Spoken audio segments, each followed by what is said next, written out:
দোয়াও করতেন, আল্লাহুম্মা জাআলনি সাবুরা, আল্লাহ আপনি আমার ধৈর্য বাড়ায় দেন, ওয়া জাআলনি শাকুরা, আপনি আমার শুকরগুজার বানান,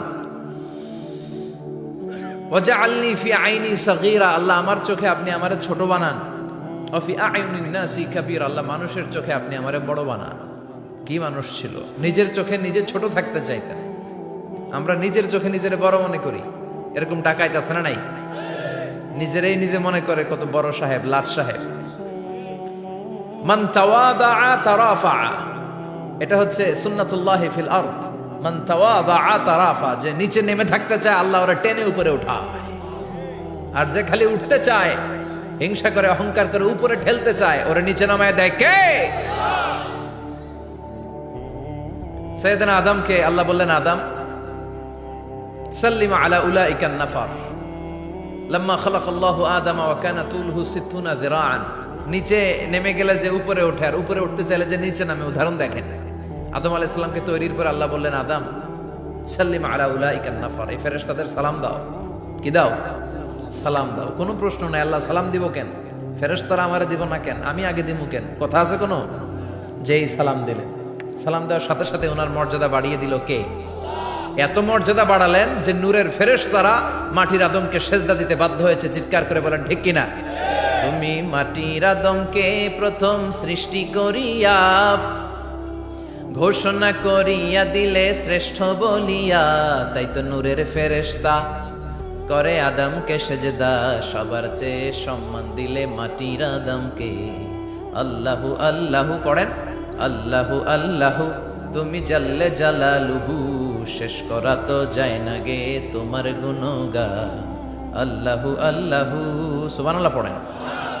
কি সম্মান আল্লাহ বাড়াই দিলেন। আল্লাহ বললেন, আদম আজকে থেকে তুমি আশরাফুল মাখলুকাত, তুমি খলিফাতুল্লাহ ফিল আরদ, তুমি পৃথিবীতে আমার খলিফা, ভাইস জেরেন্ট অফ আল্লাহ। আল্লাহর খলিফা, আল্লাহর আহকামগুলো পালনের জন্য ভাইস জেরেন্ট। চুরি করলে হাত কেটে দাও, কার আইন? এই কাজ আদম তুমি দুনিয়াতে যেয়ে করবা। জিনা করলে ডেথ পেনাল্টি, হেড অফ, শিরোচ্ছেদ করে দাও, কার আইন? খলিফা হিসেবে মানুষ এসে করবে। মানুষকে আল্লাহ আশরাফুল মাখলুকাত বানিয়ে দিলেন, নিচু হয়েছে বড় বানিয়ে দিলেন। আর শয়তানের অবস্থা কি? শয়তানকে আল্লাহ বললেন সেজদা দে আদমকে। শয়তান যুক্তি দাঁড় করিয়েছে, খালাকতাহু মিন তিন খালাকতানি মিন নার ওয়া খালাকতাহু মিন তিন। আল্লাহ আপনি আমারে বানাইছেন আগুন দিয়া। কি দিয়া? আগুনের ধর্ম উপরের দিকে ওঠে, আর মাটির ধর্ম সে নিচে পড়ে থাকে, আমি কেন সেজদা দেব? শয়তানকে চিরকালের জন্য ইবলিস মালউন, অভিশপ্ত আর জাহান্নামী হিসেবে ঘোষণা দিয়ে দিল কে? এজন্য আপনি ছোট থাকতে চাইবেন, আপনারা বড় বানাবে কে? আর আপনি নিজে যদি বলেন আমি বড়, থাপ্পড় মেরে আপনারা নিচে নামাই দিবে কে? এজন্য বিশ্বনবী দোয়ায় বলতেন, আল্লাহুম্মা জাআলনি সাবুরা ওয়া জাআলনি শাকুরা ওয়া জাআলনি ফি আইনি সাগীরা ওয়া ফি আয়ুনিন নাসি কাবীরা। ও আল্লাহ, আপনি আমারে ধৈর্যশীল বানান, আপনি আমারে শুকরগুজার বান্দা বানান, আমার চোখে আমারে আপনি ছোট বানান, মানুষের চোখে আপনি আমারে বড় বানান। সুবহানাল্লাহ পড়েন। এজন্য সবসময় শুকরগুজার থাকার চেষ্টা করতে হবে। রাজি আছেন তো? যে কোনো মুহূর্তে, যে কোনো পরিস্থিতিতে আমরা শুকরিয়া করব কার? চিল্লায় বলেন কার? আমরা যেন বেশি বেশি আল্লাহ তাআলার শুকরিয়া আদায় করতে পারি। আল্লাহ তুমি তৌফিক দাও। সবাই পড়ি আমিন। উত্তর চান্দোলা হিলফুল ফুজুল ইসলামী সংগঠনের উদ্যোগে আজকের এই তাফসীরুল কোরআনের প্রোগ্রাম। হিলফুল ফুজুল নামটা আমার বড্ড প্রিয়। বিশ্বনবী যখন 15 কিংবা 20 বয়স, কোনো বর্ণনায় এসেছে 15, কোনো বর্ণনায় 20, তখন তিনি একটা ছাত্র সংগঠন করেছিলেন, ইয়াং স্টারদের একটা অর্গানাইজেশন করেছিলেন। ওটার নাম তিনি দিয়েছিলেন হালাফুল ফুদুল। হালাফুল ফুদুল, ওইটারই আমরা বাংলা কি বলি? হিলফুল ফুজুল। হালাফ মানে শপথ, oath, we take an oath in the name of Allah. আল্লাহর নামে শপথ নেয়ারে বলে হালাফ। আর ফাদিলা, ফাদলুন, এগুলোর প্লুরাল হচ্ছে ফুদুল। ফুদুল মানে ভালো কাজ। ভালো ভালো কাজের উপর বিশ্বনবী যুবকদেরকে একত্রিত করলেন যে মক্কা শহরে কোনো টেন্ডারবাজি চলবে না, কোনো চাঁদাবাজি চলবে না, দুর্বলের উপর সবলের অত্যাচার চলবে না, জালিমের জুলুম চলবে না, হত্যা চলবে না, ধর্ষণ চলবে না, রাহাজানি চলবে না। মক্কা শহরটারে শান্তির শহর বানাতে হবে। যুবকরা এই দায়িত্ব কাঁধে নিয়েছে। কারা? মুরব্বীরা না, যুবকরা। যুবকদের আছে প্রাণ ঢালা উচ্ছ্বাস, অনেক শক্তি। এজন্য যুবকদেরকে ভালো কাজে আসতে হবে। যুবকরা চাইলে এই দেশের চেহারা পাল্টে দিতে পারে। এদেশে যুবক ভোটার আছে কয়জন জানেন? নতুন করে যুবক ভোটার হয়েছে 2 কোটি। কয় কোটি? 2 কোটি না? Can you imagine that? কল্পনা করতে পারেন? They can change Bangladesh, they can change the face of Bangladesh. তারা 56,000 বর্গ মাইলের এই বাংলাদেশের চেহারা পাল্টে দিতে পারে। তাদের অনেক শক্তি। এই জন্য যুবকদের এই শক্তি কাজে লাগাতে হবে। ফেন্সি ডিল, গাজা, ইয়াবা, হিন্দি সিনেমা এগুলোর পিছনে দৌড়ানো যাবে, পর্নোগ্রাফির পিছনে ছোটা যাবে। যুবক বয়সে ভয় করতে হবে কারে? চিল্লায় বলেন কাক। সাহেবদের মুখে এরকম হুঙ্কার দেখা যায় না। কথা কন। এরা থাকে খানকায়, এদের পেট থাকে বড়। সবার কথা বলছি না, বেশিরভাগ। কথা বলেন। এই ভণ্ডামি এই দেশে আছে না নাই? দোদেল বান্দা কালমা চোরে, না পায় শ্মশান না পায় ঘোরে, দিন থাকিতে আয়রে পথে ছাইড়া দে ভণ্ডামি, ভণ্ডামি ভণ্ডামি ভণ্ডামি, ছাইড়া দে ভণ্ডামি। আছে না নাই? নামাজ কালাম পড়ে না, ইবলিশ শয়তানের নানা। আছে না? নামাজ নাই, রোজা নাই, নাচানাচি, নাচ গান, গোসল করে না, সারা বছরে করে একবার, ওই গোসলের পানি মুরিদরা খায় ফেলায়। আছে না নাই?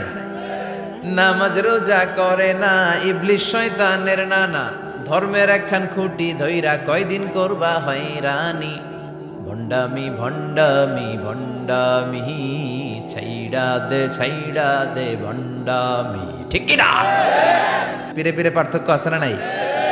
পীরে পীরে পার্থক্য আছে। এজন্য পীর চিন্তা হবে। এদেশে এই পাক ভারতে ইসলাম প্রচারে ওলিয়া উলিয়াদের, পীর মাশায়েখদের অবদানের কোনো শেষ নাই। কিন্তু চিন্তা হবে, কষ্টি পাথর দিয়ে যাচাই করে নিতে হবে। কারণ এই পীরের আদলে অনেক ভণ্ড এই বাংলার জমিন আছে না নাই? এই ভণ্ডদের সাথে আমাদের কোনো সম্পর্ক নাই। বিশ্বনবী ইন্তেকাল করবেন, রুহু বের হয়ে যাচ্ছে, 2-3টা শব্দ বললেন, এর মধ্যে একটা ছিল সালাত। আর সালাত, উম্মতেরা নামাজ, নামাজ, নামাজ ছেড়ে দিও না। আমা মালাকাত ঈমান। মানুষ ইন্তেকালের আগে শ্বাস বের হয়ে যাচ্ছে, রুহু চলে যাচ্ছে, ওই মুহূর্তে কি জরুরি কথা বলে নাকি ফালতু কথা বলে? সবচেয়ে জরুরি কথাটাই তখন সে বলে যায়। ঠিক কিনা? কথা বলেন। বিষ্ণু বলেছিলেন নামাজ। ওমরে ফারুক, ওনার কাছে আবু লুলু আল মাজুসি, এক অগ্নি উপাসক, এসে বিচার দিল, ইয়া ওমর আল ফারুক, আমার মনিবের নাম হচ্ছে মুগীরা ইবনে শুবা। সে প্রতিদিন 4 দিরহাম করে আমার কাছে চার্জ করে। এত টাকা চার্জ করে কেন? উনি জিজ্ঞেস করলেন, তুমি কি কাম পারো? আমি খঞ্জর বানাইতে পারি। খঞ্জর চিনেন? ছোট্ট ছুরি, আরবরা পকেটে রাখে। ওমানের সুলতান কাবুসের ছবি দেখবেন, এখানে একটা খঞ্জর আছে। আমি খঞ্জর বানাইতে পারি। খঞ্জর বানাতে পারো?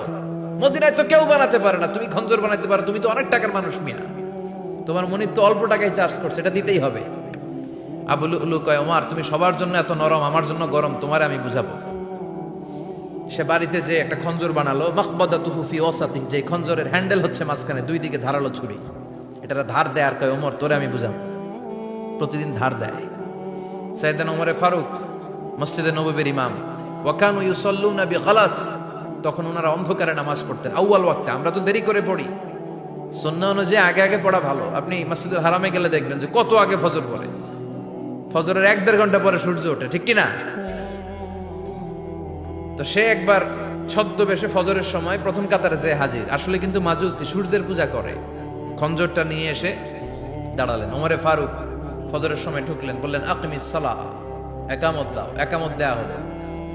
ওমরে ফারুক আল্লাহু আকবার বলে অন্ধকারে ফজরের সালাত শুরু করলেন। প্রথম রাকাত যখন পড়ে ফেললেন, রুকুতে যাবে, ইন দ্য মিন টাইম সে খঞ্জর বের করে ওমরে ফারুককে 3টা স্টেবিং করেছে। একটা নাভিতে মারার সাথে সাথে নাভিটা কেটে গেল, আর একটা এই পাশে পাজরে, আর একটা পেটের মাঝখানে, পেটও কেটে গেল। ওমরে ফারুক বললেন, কাতালানি আল কালব, এক কুকুর আমারে মেরে ফেলেছে। ওমরে ফারুককে পিছনে নিয়ে যাওয়া হলো। আব্দুর রহমান ইবনে আউফকে টেনে ইমামতির জায়গায় নেওয়া হলো। আর সে কাতারের মাঝখান দিয়ে খঞ্জর ঘুরাতে ঘুরাতে আগাতে লাগলো। ওর খঞ্জরের আঘাতে 7 থেকে 8 জন সাহাবী স্পট ডেথ, জায়গায় শেষ। ওমরে ফারুক বেহুশ। ওমরে ফারুক, ওনার মুখে দুধ দেয়, দুধ ওই নাভি দিয়ে বের হয়ে যায়। নাবিজ দেয়, নাবিজ পেট দিয়ে বের হয়ে যায়। রাষ্ট্রীয় চিকিৎসকরা বুঝতে পারলো উনি আর বাঁচবে না, বেহুশ, সবাই দাঁড়িয়ে আছে। কি হয় আমাদের আমিরুল মুমিনিনের? 10টি বছর তিনি অর্ধ পৃথিবীর শাসন করেছেন, উনার ভয়ে বাঘে মহিষে এক ঘাটে পানি খেত। হুশ ফেরার পরে ওমরে ফারুক বলেন, আমারে মারছে কে? আমার কি অবস্থা, বাঁচবো কিনা? আমার ছেলে আব্দুল্লাহ কোথায়? আব্দুর রহমান কোথায়? আমার বিবিরা কোথায়? কত সম্পদ আমার আছে, কোথায় গেলে ভালো চিকিৎসা পাওয়া যাবে? কিচ্ছু সে বলে না। হুশ ফিরার পরে ওমরে ফারুকের প্রথম প্রশ্নটা ছিল, আসল্লান্নাস, আসল্লান্নাস, আমার দায়িত্বে, আমার নেতৃত্বে যে ফজরের একটা নামাজ শুরু হয়েছিল, এটা কি ঠিক মতো শেষ হয়েছিল? আসল্লান্নাস, মানুষের নামাজটা পড়ছিল, এক রাকাতের দায়িত্ব পালন করতে পেরেছে, এরপর হুশ নাই। বাকি এক রাকাতের কি হয়েছে? মুসল্লিদের কি হয়েছে? সালাতটা ওয়াক্ত মতো হয়েছে কিনা? আসল্লান্নাস, এটা ছিল ওমরে ফারুকের প্রশ্ন। সুবহানাল্লাহ কইবেন না? তাহলে এই সালাতের গুরুত্ব আছে না নাই? সর্বপ্রথম এই সালাতের ব্যাপারে in the day of judgment আমাদেরকে প্রশ্ন করবে কে? সালাত কায়েম করো, সালাত কায়েম করো, হবে সম্মানী তুমি, হবে জান্নাতি তুমি, হবে সম্মানী তুমি, হবে জান্নাতি তুমি। দিবে কাল হাসরে শীতল ছায়া হারশে আজিম, রব্বিয়াল আলা, রব্বিয়াল আযীম, রব্বিয়াল আলা, রব্বিয়াল আযীম। সুবহানাল্লাহ পড়ে।